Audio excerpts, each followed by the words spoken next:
I'm sitting there and homework. I don't know where my daddy is. The lights is cut off.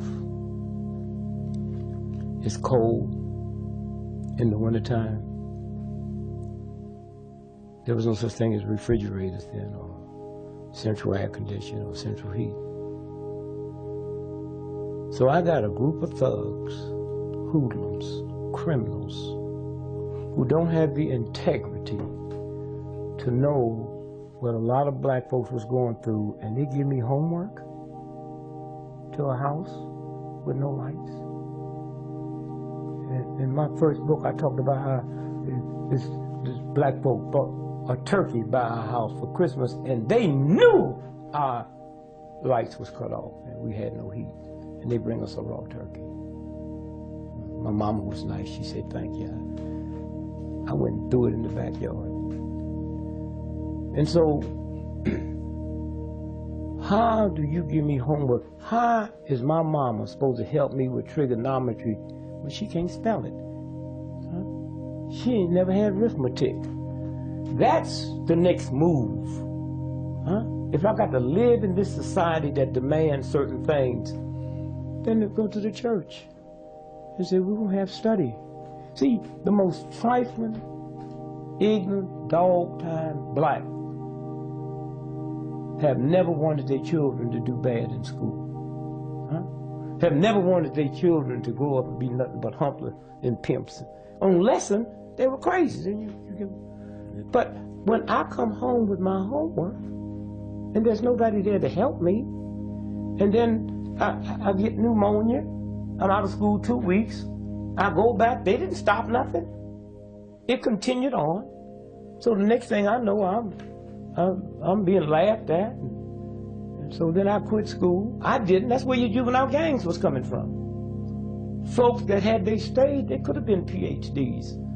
But there were circumstances that nobody surrounded me but demanded certain things out of me in a white racist system and didn't leave leeway. Let me explain this a little better from a track standpoint. For years, the world was not aware that if you was in lane 1 and I was in lane 2 and she was in lane 3 and she was in lane 4 across, that lane 1 runs a shorter distance if we're going to go around, not straight.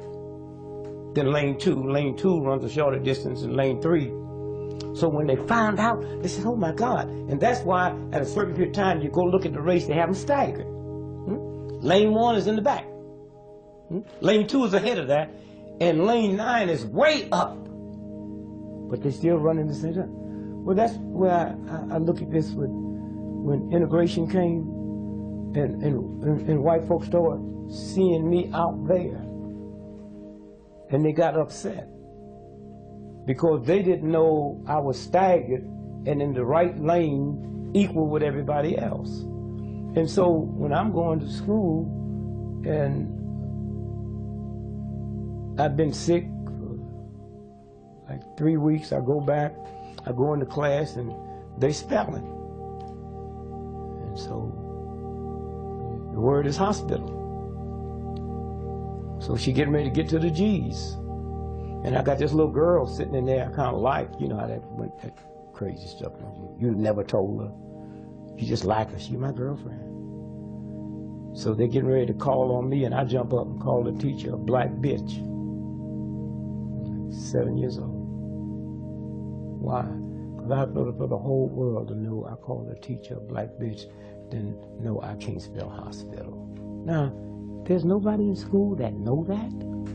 There's nobody in school that have the compassion to know what goes through me. The school is for me, not no damn teacher.